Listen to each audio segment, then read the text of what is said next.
Ons het vanoggend metal, meditation en reggae yoga gehad. Reggae yoga.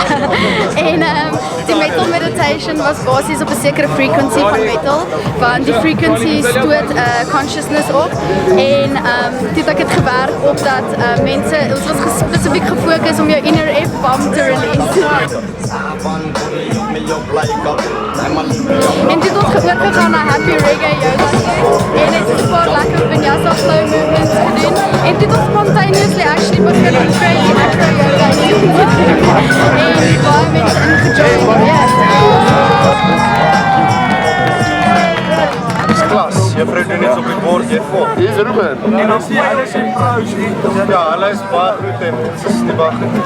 Hy moet er reg gekry. En sy het ons gewys dat enige figuur kan dit doen. Kyk sy Henkie. Barbara! Barbara!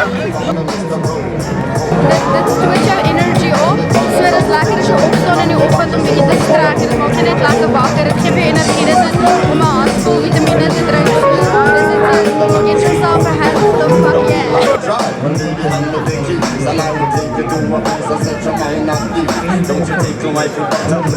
Yes, ek het vreeslik sawe lyf gehad van die feesal klaar, so ek kom yoga doen, ons bietjie energie op te bou, so die bol by die horens kan vat op my koppie, en nou voel ek fantasties, en glimlach op my gesit, en ja, die oors wat oop is, en ek sien uit na die dag, en ek het 'n hubbel op my staan.